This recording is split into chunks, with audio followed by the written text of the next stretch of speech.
Oke, kita mulai. Assalamualaikum warahmatullahi wabarakatuh. Pertemuan 7 hari ini itu pemilihan bahan dan proses. Yang menjadi pokok bahasan kali ini adalah komposit. Sesuai namanya ya, dia kompos. Jadi sebenarnya definisinya nanti adalah campuran dari 2 atau lebih material. Nah, di sini penjelasannya yang di bagian kiri atas. Nah, bagian yang kiri atas di sini jelaskan bahwa komposit itu setidaknya bisa saja campuran dari material yang lain. Contoh adalah metal dan paduannya. Terus ada juga yang penyusunnya dari polimer, ada juga dari keramik maupun dari gelas. Nah, bagaimana kondisi? Ya, silakan di mute. Udah di mute. Ya, jadi contoh misalnya komposit dari metal dengan keramik atau gelas. Nah, di sini adalah posisinya misalnya ini steel atau baja yang dikuatkan, reinforce menggunakan semen maupun cermet. Atau yang ini ada steel cord atau kawat yang untuk tires ya, untuk ban.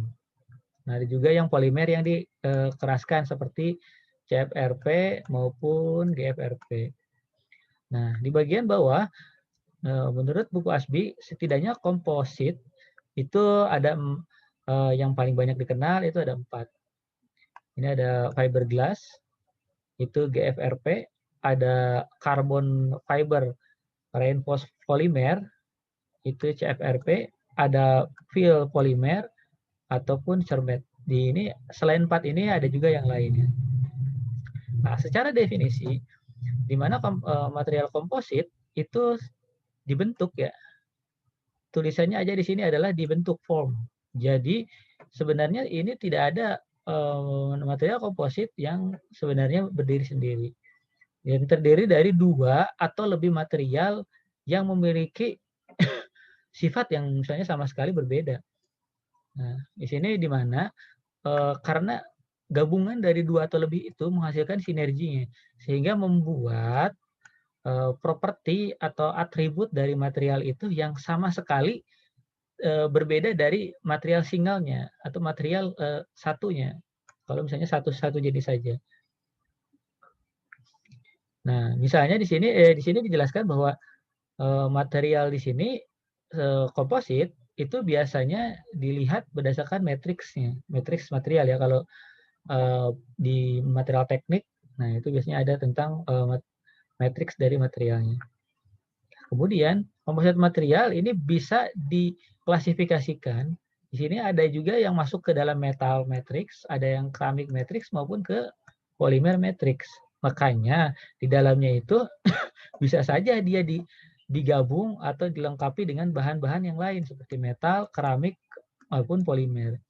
Beberapa di dunia ini penelitian tentang komposit sudah makin banyak diminati ya, karena nanti ada kelebihan-kelebihannya seperti lebih campuran antara misalnya gelas dengan polimer. Ternyata itu malah menghasilkan yang sama sekali kuat, lebih sangat kuat dari polimer, sangat misalnya lebih stiff dibandingkan dengan yang gelas. Nah, yang sebelah kanan ini adalah sailing crazer itu yang perahu layar ya. Sini ada perahu layar yang rangkanya itu bahkan dilengkapi oleh komposit di sini, GFRP. Nah, di mana ya yang awalnya menggunakan aluminium alloy itu diubah atau dibuat itu menjadi diganti tadi ya dengan GFRP dan sailnya itu malah bahkan terbuat dari polimer yang sintetik fiber. Nah, sintetik polymer fiber itu yang masuk kategori komposit juga. Nah, bagaimana dengan harga? komposit ini jika dibandingkan ini, nah ternyata setelah digabung bahan dari komposit itu kemudian malah memiliki harga yang justru sangat jauh lebih mahal dan lebih bernilai. Sebagai contoh misalnya tadi saya campurkan antara metal dengan polimer misalnya. Oh ternyata hasilnya yang harga awalnya itu antara 500 sampai 30.000 US, harganya malah masih meningkat 30.000 sampai 100.000 ya untuk kompositnya ini. Bahkan harganya hampir bersaing dengan metal-metal berharga atau metal yang berharga seperti misalnya emas, di sini sapir, terus kemudian diamond. Nah, itu bahkan hampir mendekati ya. Itu. Ini bisa dilihat bahwa banyak orang meneliti komposit selain tadi secara fungsi juga harganya cukup menguntungkan.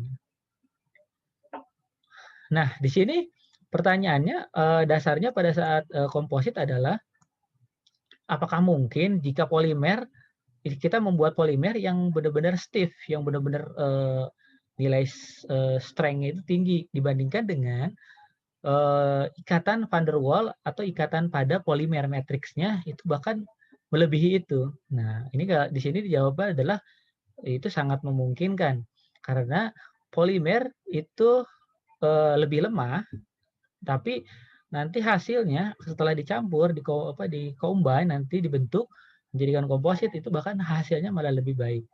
Nah, di sini ada setidaknya ada berbagai jenis polimer. Di sini ada GFRP, ada glass fiber reinforced polymer, di mana polimer yang di reinforce menggunakan glass fiber. Nah, sehingga di sini bilang bahwa polimernya ini menjadi lebih stiff atau misalnya dia lebih kuat misalnya. Karena dilengkapi oleh long fiber dari soda glassnya, ditambahkan gelas. Nah, bagaimana dengan CFRP? Dia tambahkan dengan karbon, di mana yang yang tadinya kurang keras, kurang tangguh, jadi menjadi lebih tangguh. Kemudian yang KFRP ini ada bahan dasarnya ditambahkan dengan Kevlar. Nah, di sini dia meningkat nilai density-nya. Nah, ini maksudnya sifat-sifat yang tadinya tidak ada menjadi ada. Yang tadinya Kevlar sendiri atau polimer sendiri nilainya kurang, jadi lebih bagus. Nah, sini juga polimer yang di dalamnya diisi dengan glass powder atau silika, tepung silika yang dicampur ya. Terus yang berikutnya ini kayu. Nah, kayu di buku ini dikategorikan menjadi bagian dari komposit, di mana kompositnya itu adalah komposit secara alami, di mana di dalamnya dia stiff, kuat ya, terus di dalamnya dilengkapi dengan fiber dari selulosa. Nah, secara pengertian tadi, maka di sini dibilang bahwa polimer itu secara umum dia memiliki yield strength yang rendah dibandingkan metal. Yield strength ya. Yield strength itu seperti kita ketahui adalah tidak mengalami perubahan plastis ya. Jadi hanya mengalami perubahan secara elastis. Nah, bahkan di sini dibilang bahwa yield strength-nya dia lebih rendah dibandingkan metal, tetapi di sini bahkan sama sekali jauh kuatnya dibandingkan dengan aluminium alloy. Nah, dari yang kekurangan tadi, yang polimer yang tadi itu dikuatkan menjadi komposit. Contohnya di sini ada GFRP. Dia strength-nya itu bahkan lebih kuat dibandingkan metal yang lain. Nah, ini adalah gambar kenapa alasannya komposit itu dia tahan terhadap penyebaran crack ya atau retak. Jadi pada saat dikasihkan impact atau beban dinamis atau beban tarik, dia itu ternyata tidak mengalami retak atau dia permukaannya itu lebih kuat. Jadi banyak rata-rata komposit itu bahkan nilai yield strength-nya itu tidak ada. Jadi langsung brittle, langsung patah. Tetapi menuju ke patah itu juga semakin jauh. Tapi dia lebih kuat terhadap ketahanan terhadap crack. Nah, ini yang kita lihat di sini ada kekuatan dari materialnya. Ya, kekuatan dari material. Di sini ada yang kolom satu adalah yield strength-nya. Yang saya bilang tadi yield strength, jadi sebelum dia mengalami perubahan plastis, hanya dia elastis saja. Terus di sini adalah yang kedua adalah ultimate tensile strength. Dia di mana ultimate tensile strength adalah jelas sebelum pada saat dia mengalami perubahan plastik atau deformasi plastis dan sebelum mengalami kegagalan itu. Nah, yang di garis bawah yang di nomor 1 dan 2 ini adalah nilai dari satuannya adalah mega newton per meter persegi. Di mana nah, kita bandingkan ini dengan yang tadi ya komposit, di mana nilai ultimate tensile strength itu 700 sampai 1700. Nah, kita bandingkan dengan titanium lah misalnya ini. Titanium. Ternyata titanium strength-nya itu hanya 300 sampai 1400. Nah, ini bisa dibilang bahwa peningkatannya yang tadinya polimer tidak bisa apa-apa, misalnya dibandingkan dengan nilainya kecil, hanya 100, hanya 200, tapi sekarang udah sampai meningkat setelah menjadi komposit. Oke, ada contoh lagi, misalnya CFRP yang tadi ya. Nah, ini nilainya sampai 600. 600 bahkan lebih tinggi dibandingkan yang tadi yang titanium alloy atau aluminium alloy yang di bagian bawah ini hanya 300. Ini 970. Aluminium dasarnya aja bukan paduan itu hanya 200. Ini terlihat ya bahwa perubahan dari polimer biasa menjadi komposit jika dicampur dengan yang lain itu malah menjadi kekuatannya malah meningkat tajam. Nah, yang ini adalah untuk perbandingan yang strength-nya tadi. Nah, bisa kita lihat bahwa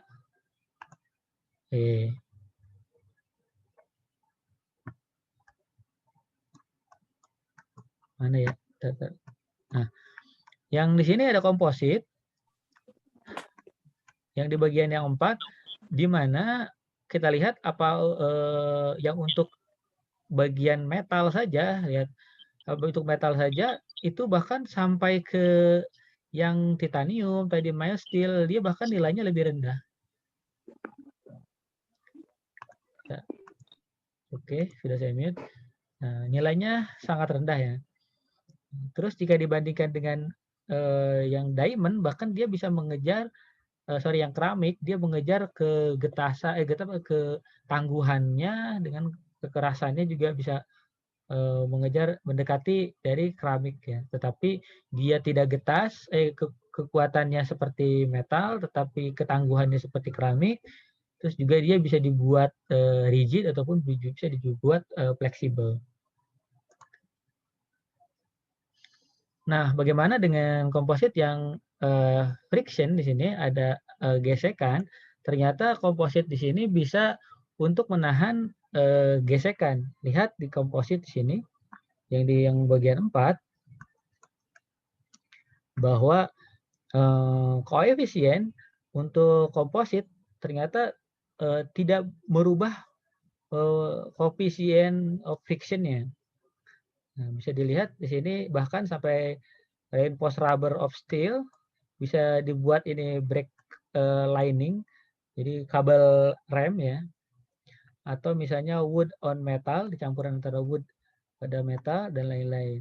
Ini berarti ketahanan dia bisa, jadi fungsinya pada saat pemilihan bahan dan prosesnya dia bisa dibuat fungsinya untuk yang tahan gesek, misalnya seperti buat di rem, apakah misalnya tahan geseknya pada ball bearing terbuat dari komposit itu sangat mungkin terjadi.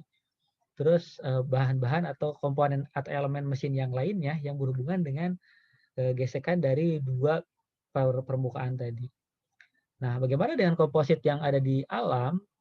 Nah, ini sebelah kiri. Nah, ini gecko ya, atau toke ya. Nah, ini kalau di zoom, nah ternyata di dalamnya dia kakinya itu mengandung jutaan dari komposit yang kira-kira ukurannya kecil sekali, 20 nano, 20 nanometer. Begitu yang kedua juga, yaitu adalah jaring laba-laba. Nah, ini juga sama, terbuat komposit juga tadi, materi tapi komposit alam juga. Nah, yang berikutnya yang ketiga adalah di sini bahkan tekstil yang nanti setelah dicampur itu menjadi kategori komposit, bahkan menjadi lebih kuat, stronger, atau lebih tangguh, bahkan lebih tahan terhadap abrasi sini. Nah, kenapa dari situ? Karena ada teknologi yang baru yang dinamakan dengan nano komposit.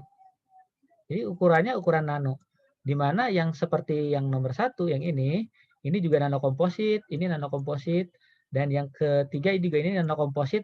Oh ya, yang ini adalah ini pembesaran sampai ukuran mikron, yaitu adalah untuk pembesaran tanduk dari badak. Tanduk dari badak kalau diperbesar, nah di dalamnya gini ternyata ada juga yang mengandung komposit di mana dalamnya itu terdiri dari tub-tub yang ini.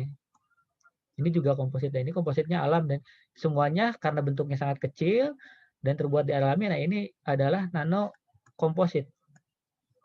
Di mana nano komposit itu yang tidak bisa terjadi pada benda-benda yang lain. Contohnya misalnya di sini dia dapat berfungsi sebagai self cleaning, dia pembersihan sendiri. Jadi tidak perlu dibersihkan, udah bersih sendiri. Terus anti stain, dia anti stain itu slip gitu ya. Atau di sini anti mold, tidak mudah dibentuk atau berbentuk sendiri. Nah, ini yang penting juga sering digunakan adalah flame retardancy atau dia tahan terhadap nyala api. Jadi sampai tekstil yang layar yang di bagian atas, nah ini terbuat dari nano komposit. Nah, saya curiga jangan-jangan yang sekarang gedung-gedung besar atau di beberapa gedung-gedung mewah yang di bagian rooftopnya atau bahkan seperti kita lihat di masjid-masjid juga kan ada payung, itu jangan-jangan juga dia menggunakan ini. Cuma saya belum menguji belum ada info apakah dia benar menggunakan nano komposit atau bukan. Nah, komposit di sini atau nano komposit di sini bisa juga untuk tadi ya thermal, ketahanan terhadap panas ataupun api. Nah, ternyata nano komposit juga ketahanannya atau bagusnya untuk kekuatan tadi stiffness ataupun hardness-nya. Ini ya yang diangkatnya. Oke, ada pertanyaan sampai sini sebelum masuk ke berikutnya?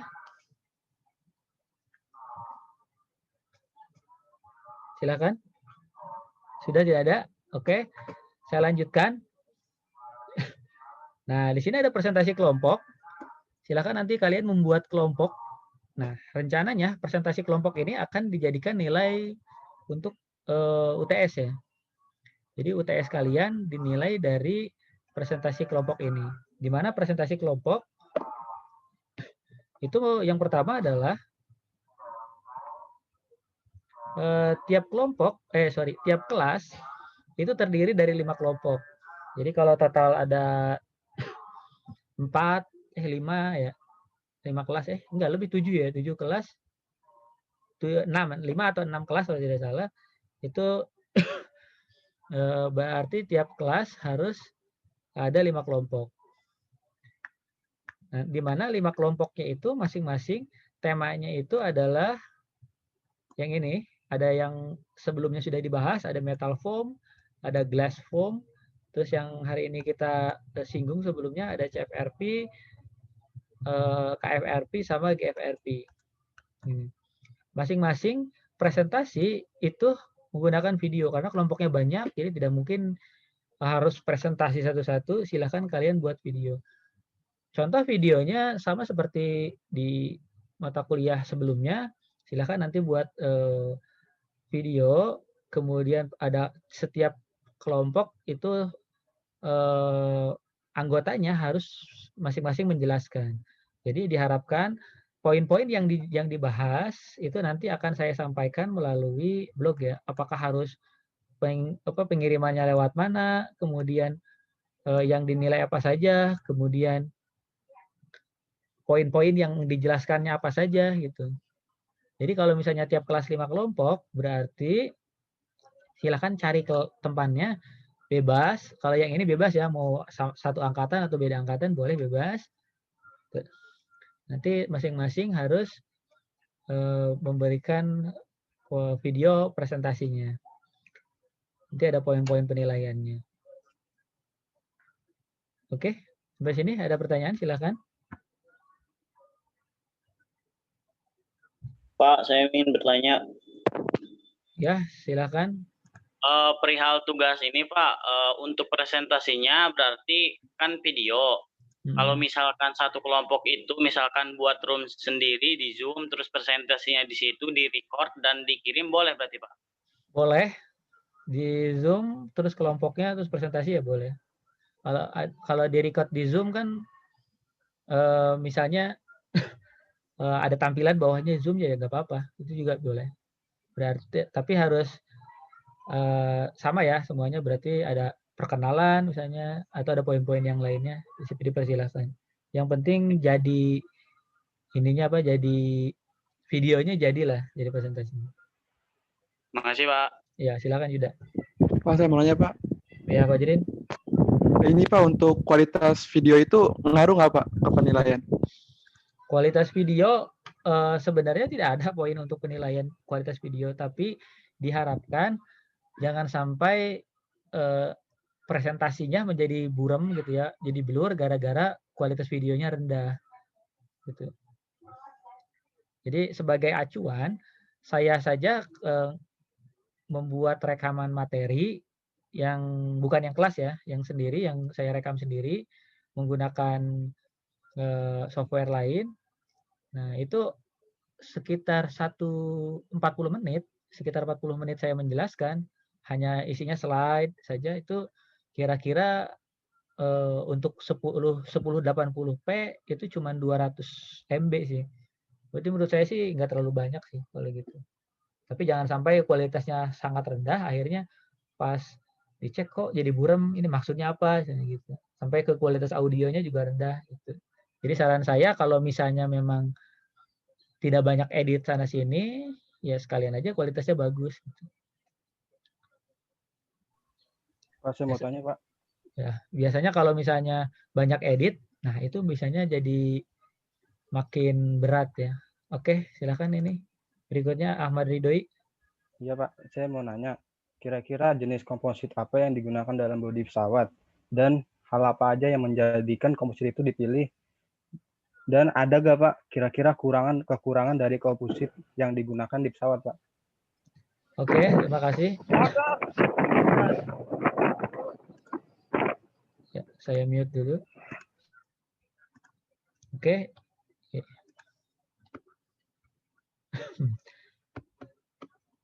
Nah, untuk yang pesawat, nah di sini bilang bahwa untuk yang ukuran menengah ini untuk yang aircraft. Nah, aircraft ini ada beberapa, sebenarnya pesawat itu kan terdiri dari banyak material ya, jenis material. Ada metalnya, ada polimer, ada kompositnya, ada bahkan misalnya material-material yang hybrid yang lainnya juga ada. Nah, untuk material di bodi pesawat sebenarnya sampai saat ini sepengetahuan saya ya itu masih belum menggunakan komposit.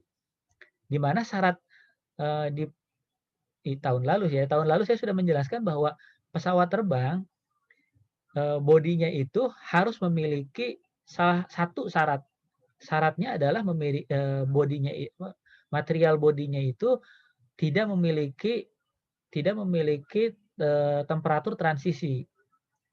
Itu. Jadi contohnya adalah aluminium misalnya. Aluminium itu tidak memiliki temperatur transisi. Apa yang dimaksud dengan temperatur transisi? pada saat dia masuk ke temperatur ekstrim di atas di atas di atas misalnya puluhan ribu kilometer di atas permukaan tanah atau permukaan laut. Nah, biasanya kan tekanan udaranya semakin tinggi, kemudian temperaturnya juga semakin tinggi. Nah, jangan sampai pada saat dia naik ke atas, yang tadinya suhu normal di kita, terus naik ke atas, temperaturnya semakin melonjak tinggi. Jadi berapa ratus atau ribu derajat Celcius. Nah, setelah di sana, jangan sampai material itu, misalnya yang tiba-tiba dipanaskan kan tiba-tiba meleleh, atau misalnya tiba-tiba menjadi getas.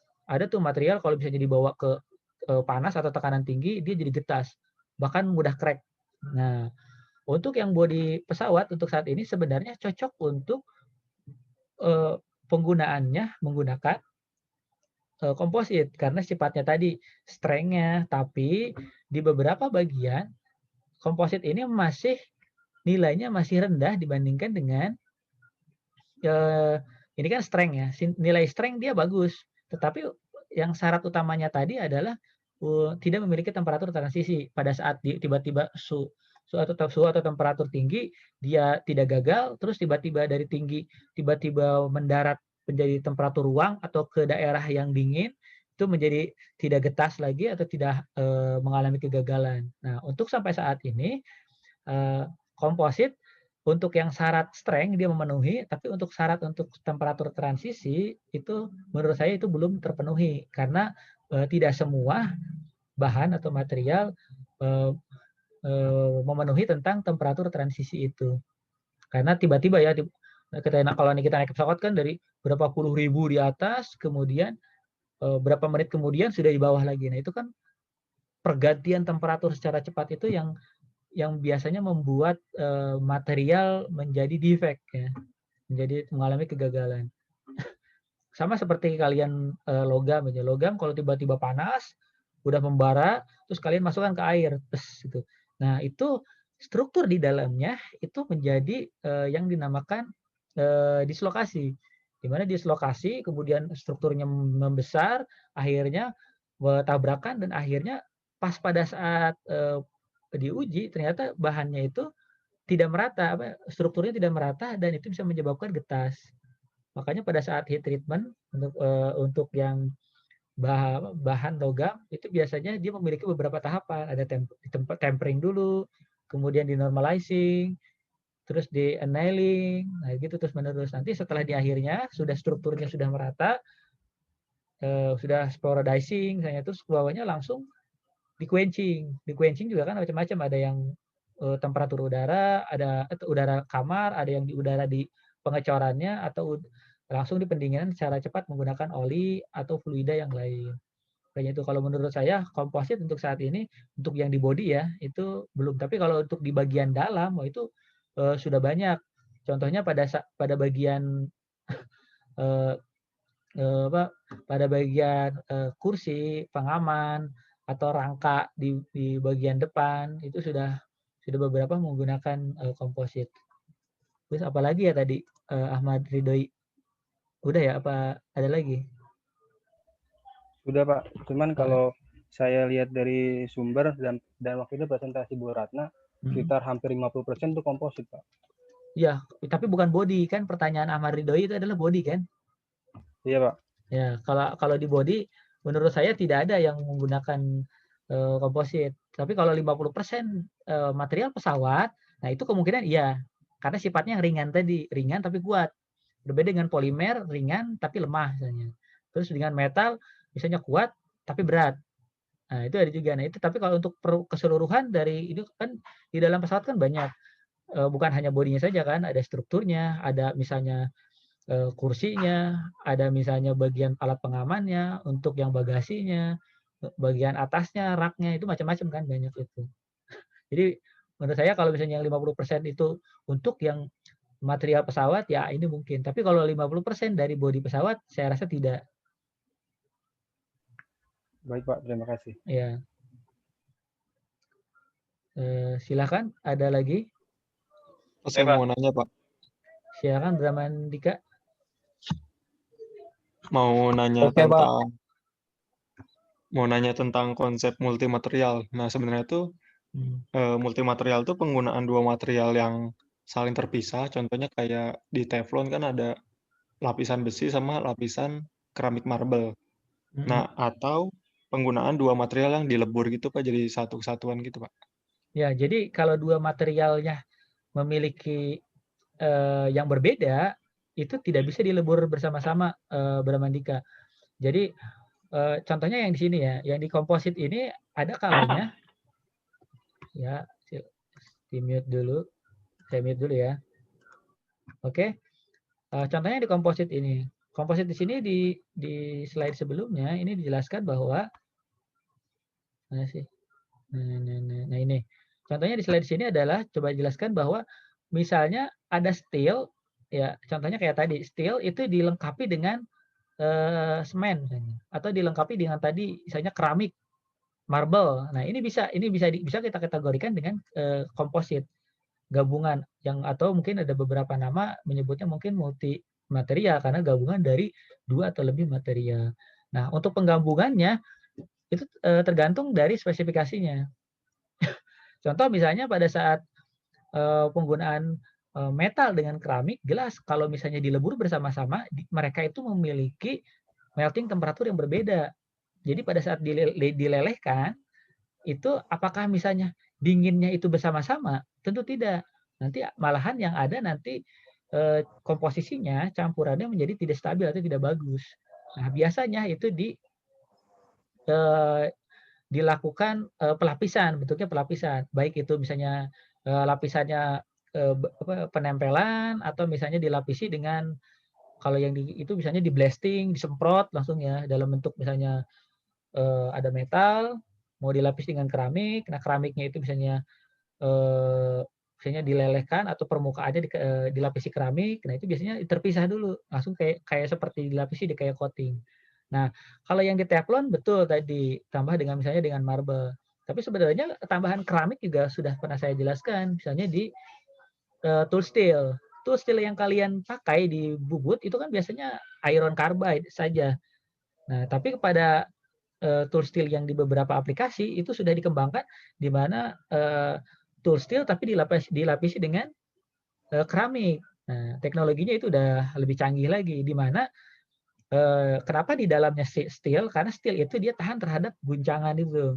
Dia tahan terhadap guncangan tetapi dia mudah aus pada saat gesekan. Akhirnya untuk yang gesekan diserahkan kepada keramik di bagian luarnya. Di bagian dalam untuk guncangan dan lain dan tubrukan itu di-handle oleh bagian dalamnya yaitu steel atau tadi ya iron carbide misalnya. Nah itu maksudnya, jadi ada beberapa bahan yang memang bisa seperti itu. Tapi kalau untuk dilebur, saya rasa banyak sifat-sifat yang sama sekali nanti bersinggungan, kecuali yang disambungnya itu memiliki karakteristik yang sama, atau misalnya pada saat dilebur dia memiliki temperatur leleh atau melting point yang tidak berbeda jauh, yang satu 200, yang satu 300 atau 250. Nah itu mungkin bisa dilakukan. Tapi kalau untuk yang temperatur yang berbeda, yang kita ketahui bahwa keramik itu temperatur sampai ribuan, kalau misalnya 6.000, tapi misalnya untuk yang steel hanya 600 700 aja dia udah masuk ke fase austenit ya. Jadi udah cair masuk ke fase austenit itu aja udah 600 700 derajat Celcius. Itu sangat berbeda sekali. Jadi begitu maksudnya Bram. Mungkin ada yang mau ditambahkan lagi pertanyaannya? Udah cukup. Oke. Pak, saya mau nanya Pak. Ya silakan Pak Jar. Tar dulu, tadi ada ini dulu Jar. Siapa tadi yang nanya? Oh Basit, tadi Basit dulu. Ya Pak. Ya. Untuk tugas kelompok itu Pak, ada waktu maksimal sama minimalnya nggak Pak? Atau dibebasin aja Pak? Durasi maksudnya? Iya Pak. Durasi saya bebaskan saja lah. Kalian silakan bereksplorasi. Mungkin ada yang bahannya atau bahasannya lebih banyak, atau silakan. Karena sifatnya recording video, saya rasa kalau di dalamnya kalian mencantumkan misalnya ada simulasi, ada produknya, atau misalnya ada contoh video yang diambil, itu boleh silakan. Makasih, Pak. Ya, jadi sepertinya nanti penilaiannya kalian kumpulkan ke saya, mungkin nanti sama seperti yang tahun lalu, nanti akan saya upload ke YouTube ya, supaya nanti tahun-tahun ke depannya bisa ada yang lihat, tahun-tahun ke depannya ada yang sebagai contoh, contoh presentasinya seperti ini. Oke, silakan Fajar. Saya mau nanya tentang material yang strength sama yang hardness, Pak.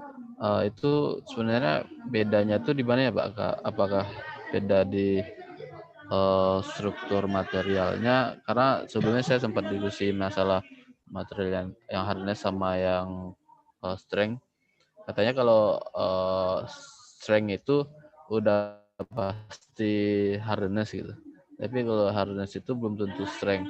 Iya. Sebenarnya yang menjadi pembedanya apa sih, Pak?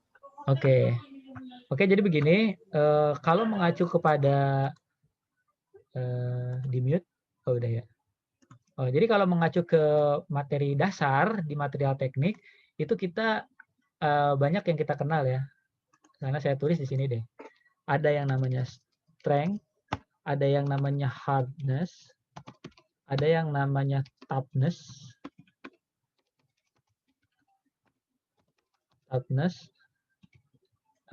apa lagi ya? Ada 3 aja dulu lah. Bedanya apa? Strength itu yang kita namakan kan kuat ya. Kalau yang ini namanya keras. Kalau yang ini namanya tangguh. Nah, sekarang kita bahas dari istilahnya ini yang materi dasar ya. Nah, jadi kalau misalnya kalian mau membedakan antara strength, hardness, dan toughness, itu mudah. Yang pertama adalah yang gampang dulu nih, hardness. Hardness itu keras. Kalau kalian definisi keras, itu pasti mengacu pada cangkangnya atau bagian luarnya kan, luar.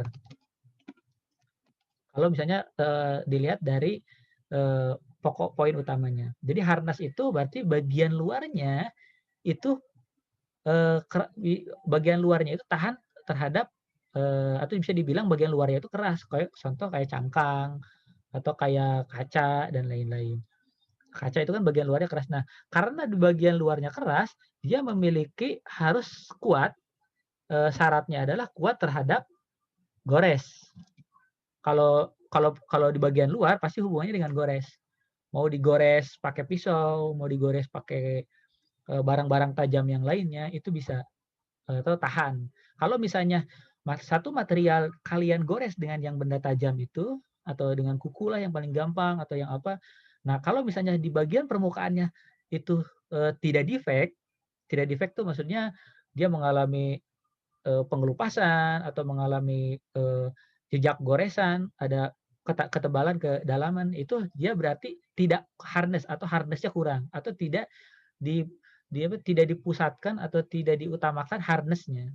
Contoh misalnya saya ada kayu itu saya pakai pisau, ternyata ngebekas, berarti dia tidak hardness-nya jelek. Terus kemudian kaca saya pakai pisau, ternyata tidak membekas.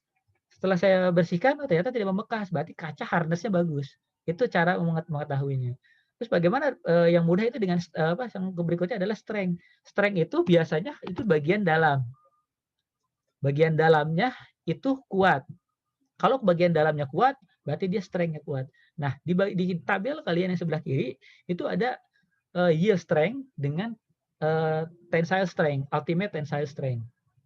Nah, yang tadi kan yield maka masih elastis ya, masih dia tidak melalui perubahan bentuk. Masih bisa kembali ke bentuk awal, terus kalau misalnya plastis tidak kembali. Nah, kalau yang strength itu, dia kuat di bagian dalam. Biasanya nilai strength itu dilihat di bagian dalam, dilihatnya dari mana? Dilihatnya dari pembebanan yang kalian lakukan, misalnya dalam pengujian tarik atau tekan. Tensile, tarik, ataupun ditekan, kompresif. Nah, kalau pada saat nilai pada saat dia dalamnya itu kuat tarik, nilai untuk menahan tariknya itu dia kuat, berarti dia strength. Terus kalau misalnya tadi ada yield strength, kalau yield strength berarti dia kalau yield strength berarti dia sebelum putus aja material itu dia masih mengalami perpanjangan misalnya. Tapi kalau yang ultimate tensile strength dia sampai patah. Itu yang itu. Jadi beda kalau misalnya belum tentu yang strength belum tentu hardness, yang hardness belum tentu strength. Nah, tapi ini dengan pembebanan yang konstan, misalnya ditekan, didudukin, itu bisa. Atau ketahanan misalnya bending, itu juga. Bagaimana dengan toughness, dengan yang tangguh? Nah, tangguh itu kalian harus pengujiannya adalah dengan pengujian itu yang dinamis. Itu tangguh. Nanti kalau yang gagalnya itu yang tangguh itu dinamakan dengan bisa dinamakan dengan creep atau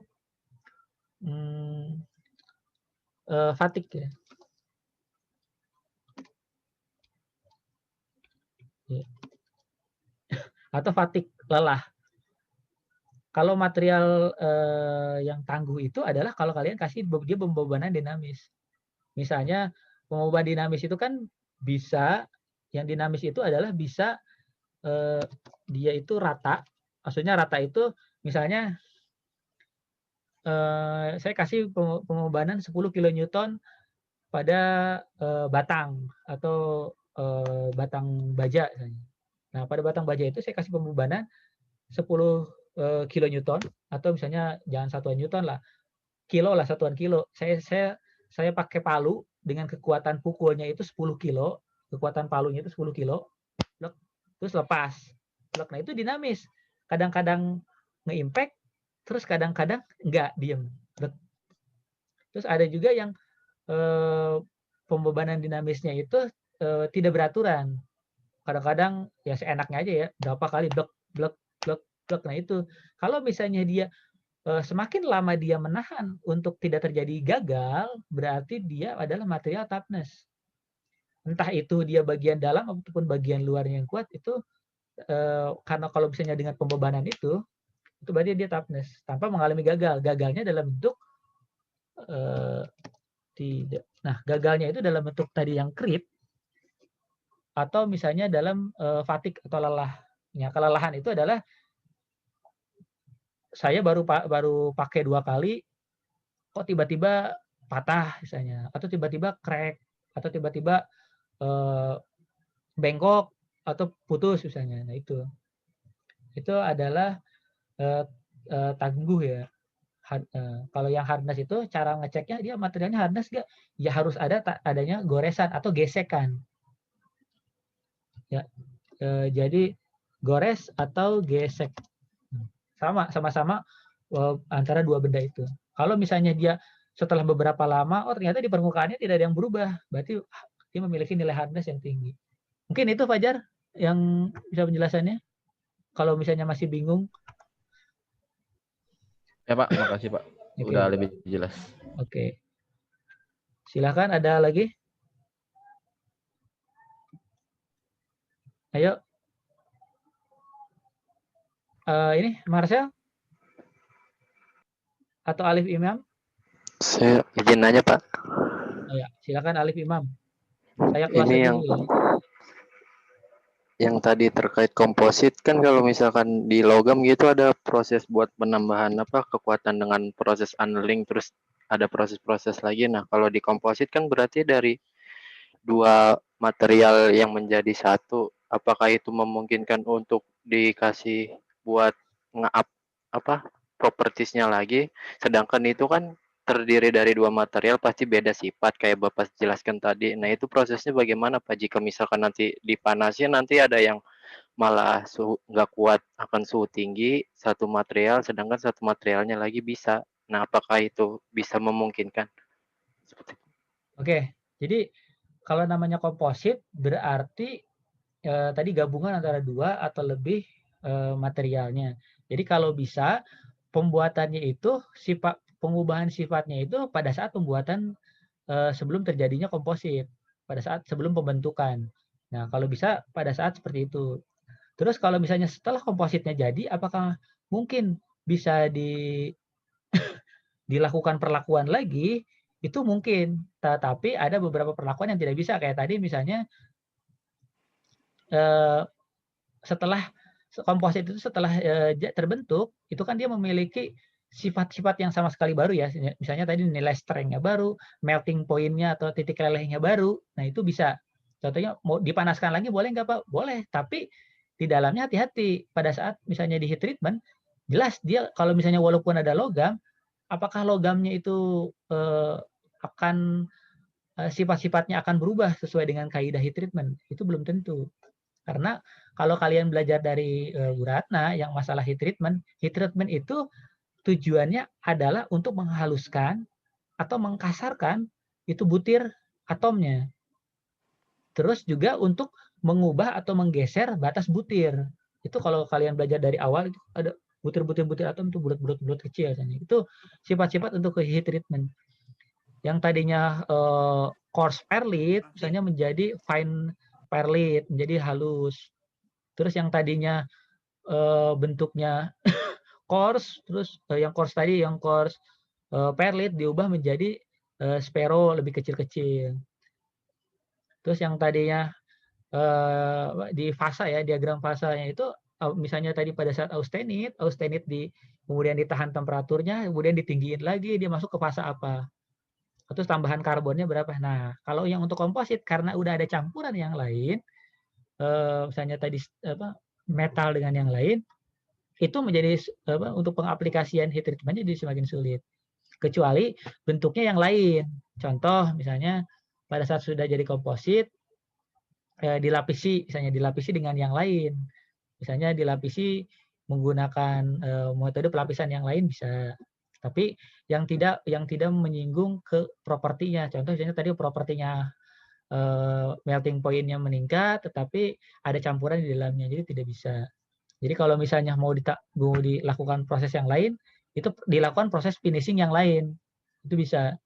Atau misalnya bisa pakai sand, misalnya apakah mungkin dilakukan sandblasting misalnya.